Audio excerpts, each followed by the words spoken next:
Urdu point کی videos دیکھنے کے لیے ہمارا چینل سبسکرائب کیجیے اور بیل کے آئیکن پر کلک کیجیے تاکہ آپ ہماری تمام آنے والی ویڈیوز سے باخبر رہ سکیں۔ شہریار افریدی بار بار خدا کی قسم کھا کے کہہ رہے ہیں کہ انہوں نے کچھ ثبوت دیکھ لیے ہیں آپ کے پاس، ایسے کیا ثبوت ہے؟ بات یہ ہے کہ سیف سٹی کے ریکارڈ نے میرے موقف کو درست ثابت کیا ہے اور پروسیکیوشن اور حکومت کے موقف کو جو ہے وہ غلط ثابت کیا ہے۔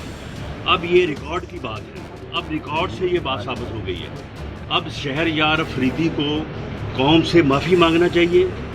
اسے آن دی فلور آف دی ہاؤس معافی مانگنا چاہیے، ورنہ شہریار افریدی یہ سن لے کہ اسے مرتے دم کلمہ تو انشاءاللہ تعالیٰ نصیب نہیں ہوگا، لیکن اسے اس دنیا میں بھی لعنت اس کے اوپر آئے گی۔ اب یہ ریکارڈ سے ثابت ہو گیا ہے کہ جائے وقوع جو ٹول پلازا ہے وہاں پہ کوئی کارروائی نہیں ہوئی۔ وہاں پہ جب مجھے گرفتار کیا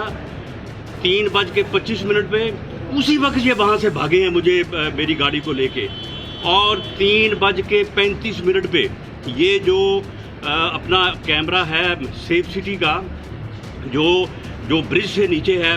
کینال ویو کا، وہاں تک پہنچنے کا ٹائم جو ہے وہ 10-11 ہے،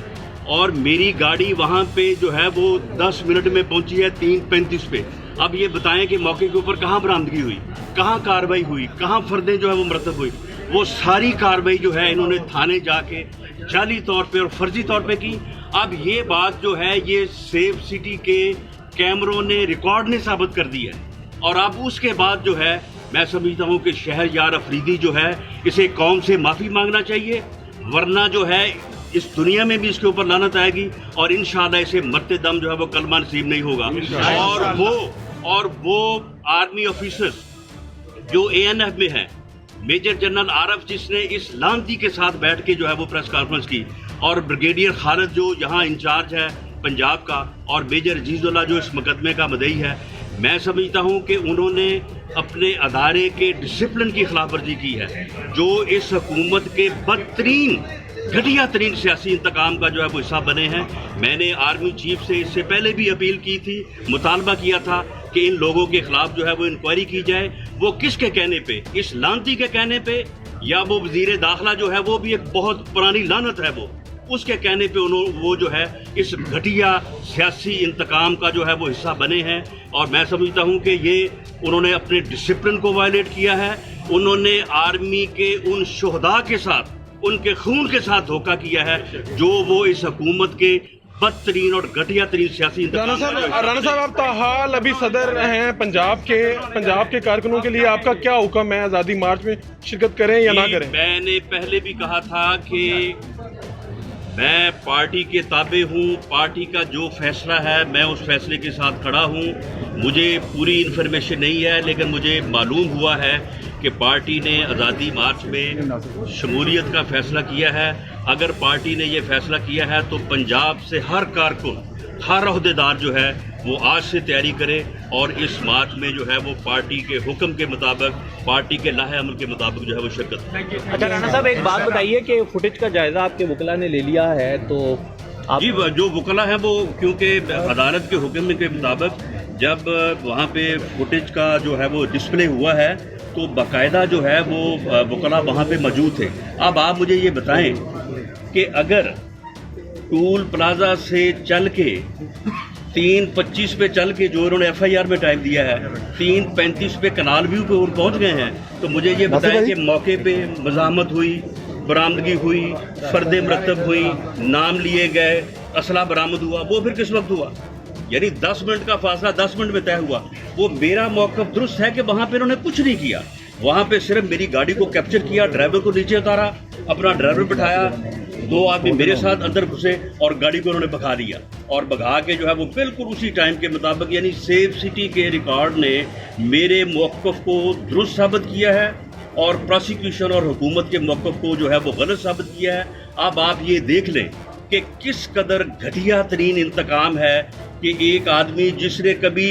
جو ہے وہ زندگی میں نے کبھی ہیروئن کو نہ دیکھا، نہ کبھی میرے سامنے کسی نے پیا، اور میں سگریٹ نہیں پیتا، خود یہ لوگ جو ہیں وہ وزیر اعظم ہاؤس میں بیٹھ کے نشے کرتے ہیں، خود وہاں پہ جو ہے وہ آئس سے لے کے ہیرون تک سب کچھ استعمال کرتے ہیں، اور ہمارے خلاف جو ہے انہوں نے غلط مقدمے بنائے ہیں سیاسی انتقام کا جو ہے وہ لینے کے لیے۔ اور میں سمجھتا ہوں کہ اگر کسی ادارے کے آفیسرز اس کا حصہ بنے ہیں تو یہ بدقسمتی ہے اس قوم کی، یہ اس ملک کی بدقسمتی ہے۔ اسی لیے میں نے آرمی چیف سے یہ مطالبہ کیا ہے کہ وہ اس بات کا نوٹس لیں، اس بات کی انکوائری کریں۔ جنرل آصف غفور صاحب سے میں نے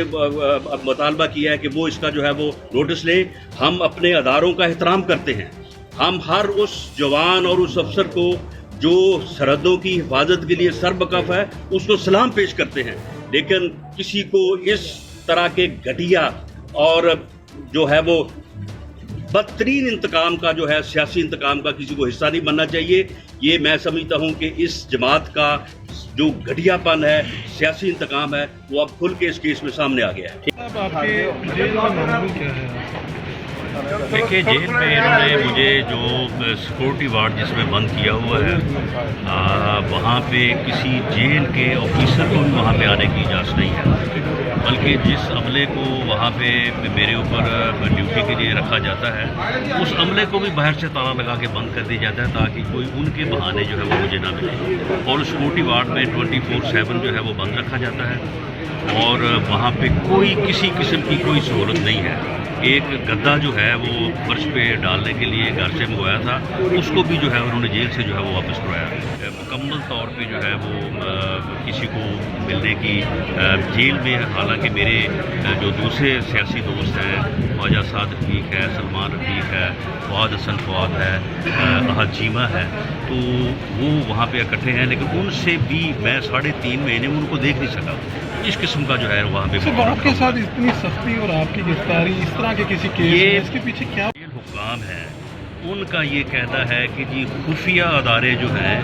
وہ آپ کی نگرانی کر رہے ہیں یہاں پہ، تو اس لیے ہمارا جو ہے وہ نوکری کا مسئلہ ہے۔ اب یعنی خفیہ ادارے جو ہیں وہ بجائے اس کے کہ وہ مودی کے اوپر نظر رکھیں، قومی اہمیت کے معاملات کے اوپر نظر رکھیں، ان کو بس اس کام کے اوپر لگایا گیا ہے کہ میں وہاں پہ جو ہے وہ فرش پہ سو رہا ہوں یا بیڈ پہ سو رہا ہوں، میاں نواز شریف کا اے سی جو ہے وہ بند ہوا ہے یا نہیں بند ہوا۔ تو جب اس قسم کا حال ہوگا، اداروں کو سیاسی انتقام کے اوپر لگا دیا جائے گا، تو پھر اس ملک کا کیا حال؟ آپ کے ساتھ جو حالات بیت رہے ہیں اس کے اوپر کوئی کتاب لکھنے کا بھی سوچ رہے ہیں؟ یہ دیکھیں وہ وقت آنے پہ، ابھی تو فی الحال تو جو ہے ہم جدوجہد میں ہیں، اور انشاءاللہ تعالیٰ ان کے تمام تر ان منفی ہتھ کنڈوں اور ظلم و ستم کے باوجود میں اگر 2 جولائی کو جو ہے وہ میاں نواز شریف اور اپنی جماعت کے ساتھ اگر 100% کھڑا تھا، تو آج میں 1000% اپنے لیڈر میاں نواز شریف کے ساتھ کھڑا ہوں، پارٹی کے ساتھ کھڑا ہوں،